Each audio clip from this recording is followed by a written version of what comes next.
Terror attack at a Hanukkah event in Australia. Dramatic video shows the moments a bystander rushed in and disarmed one of the alleged shooters. At least 15 people were killed and dozens more injured. The victims range in age from 10 to 87. Police say the two suspects are a father and son. Here's ABC's Marcus Moore. Tonight, chaos at Australia's famed Bondi Beach. Hundreds running for their lives as a pair of gunmen opened fire on a crowd gathered to celebrate the first night of Hanukkah. The suspects identified as a father and his son, killing at least 15 people and leaving 40 more wounded. Authorities saying the bloodshed could have been much worse if not for the heroic actions of a bystander. On Sunday night, a celebration underway, people smiling and laughing. But the festive mood quickly turned to terror. Everyone was just running and there were bullets and there were so many of them and we were really scared. Video showing two gunmen, a 50-year-old father and his 24-year-old son, perched atop a pedestrian bridge firing long guns. More than 1,000 people were on the popular beach at the time, victims ranging from 10 to 87 years old. Among those killed was one of the organizers of the event, Rabbi Eli Schlanger, seen here on Instagram, who served as a rabbi and chaplain in the Bondi community for 18 years. But despite the danger, a brave bystander confronting one of the gunmen, jumping from behind a car, wrestling for control of the weapon. That Good Samaritan, who police have identified as Ahmad Al-Ahmad, suffering multiple gunshot wounds, currently recovering in the hospital. And tonight, he's being hailed around the world as a hero. A very, very brave person, actually, who went and attacked frontally one of the shooters and saved a lot of lives. Lindsay, police say one suspect, the father, was killed, the other, his son, taken into custody in critical condition. Authorities saying they also found two improvised explosive devices at the scene, now calling this a terrorist attack targeting the Jewish community. Lindsay. Marcus Moore for us. Thank you. Now dead, amongst 15 other people taken on the beach in Australia, Bondi Beach, one of the most famous places in Australia. A packed beach, two gunmen opened fire in not the middle of the day, but in the middle of peak hour, if you will, on a warm Sunday afternoon in Australia. And we as a country are just in shock at this point. People are so, I'm sad, obviously. I feel terrible for all the families, but I'm so angry too. These guys who did this, and I'm going to get into this, and this video is going to be a little bit all over the shop, so I ask you to stick with us throughout the entire thing. But these two grubs, these two awful, evil, vile people, they weren't from Australia, and they came here and decided to bring sheer violence and terror to the streets of Sydney. That is not our country. And if you can't wrap your head around that, coming into this country to leave that bullshit in your hellhole of a country, then don't fucking come.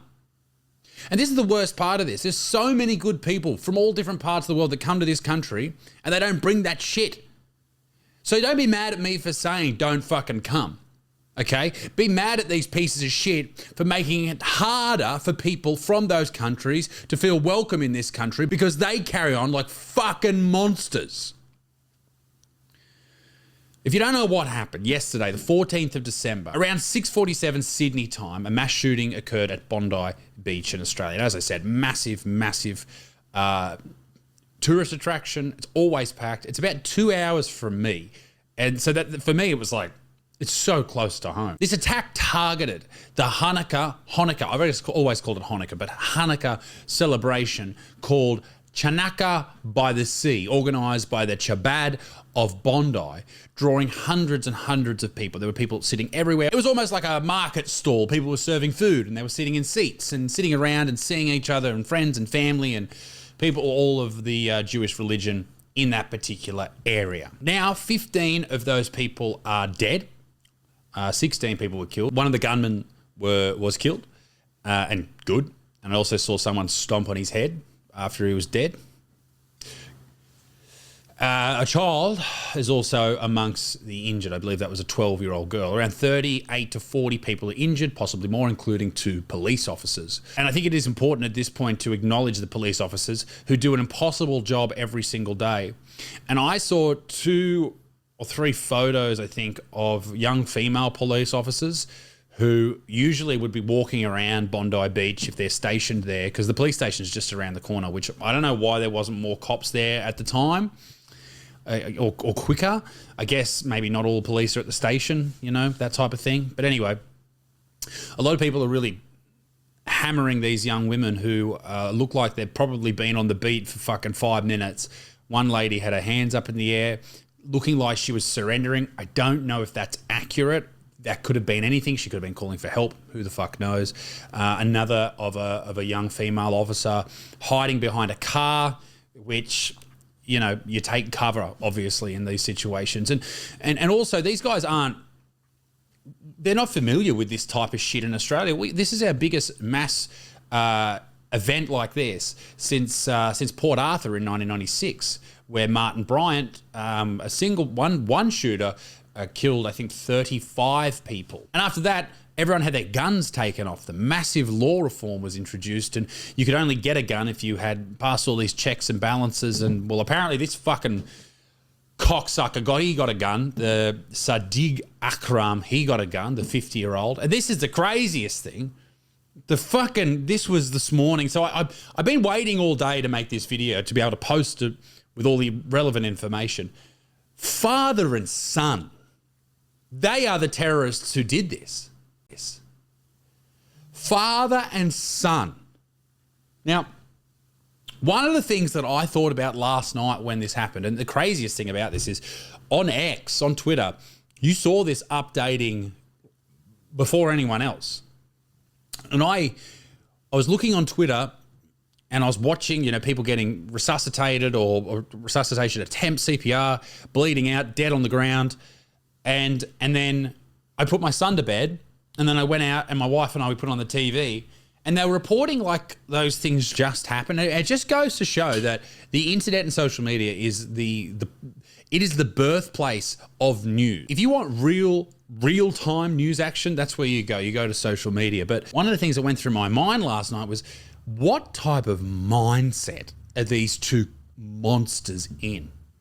A father and a son. Just picture your own environment with your dad.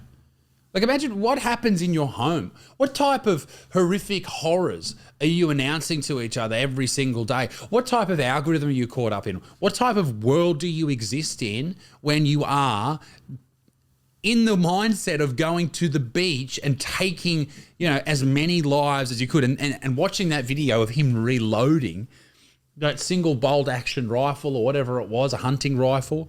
Like, man, he is just ripping through that magazine. That is crazy shit. That is, like, he looked military trained. So apparently they were the dad's weapons. Sajid Akram and Navid Akram, 50 and 24 years old. They also found explosives at the scene and an ISIS flag at the scene. Now listen, I don't have a problem with Muslim people. There's a lot of Muslim people in this country. There's a lot of Muslim people all over the world. And the vast, vast majority of them are not violent people. But for Muslim people, when you have people upset at Islam, you shouldn't be mad at those people who are upset. You should be mad at the fucking retards who are doing these horrible crimes, doing these horrible acts against humanity. That's who you should be mad at, and you should attack them. You should... Anyway, it's just fucked. It's just so fucked. And I need to be careful of what I say in this video. I know that the E-Safety Commissioner is ready to censor everyone to save us all. But what the fuck is going on in this country? What happened to Australia? The lucky country, the safe country. What the fuck happened? The amount of division, the amount of hatred that seems to exist in this country, the amount of crime, and a lot of it is being perpetrated from people who happen to come from countries where these crimes are rampant, okay? And I'm saying this all in the most polite way possible. And if you're a brown person from anywhere in the Middle East, if you're a Muslim from anywhere in the Middle East, if you're a black person from anywhere in the Middle East, or if you're a white person from anywhere in the Middle East, I am not talking shit about you. But I think that something needs to be done where we look at countries that are full of crime, that are full of horrible attacks, that are full of division based on religion, usually, and say, guys, either no one's coming in or we need to go through every single person with a fine-tooth comb. No more ISIS brides coming home, chanting at the airport. No more of that shit. We need to protect the people that live here. And by that, I mean every single person that lives here, that was born here. There are so many different types of people born in this country. All different colours, all different ethnicities, religions. They need to be protected. It wasn't just Jews on the beach last night. It's Christians, Catholics, white people, brown people, Hindus, fucking everyone, mate. Every single type of person goes to that beach. They interviewed on the news last night. They interviewed like 6 or 7 different people. I think one of them was Australian. There was a French dude, there was a Canadian guy, an American guy. I think there was an Irish girl. There was a guy from Sudan, I think, as well. All different types of people, all being shot at by these violent extremists. The hatred for Jews in Australia is at an all-time high. You may remember that I got cancelled for a joke about the Holocaust back in 2018.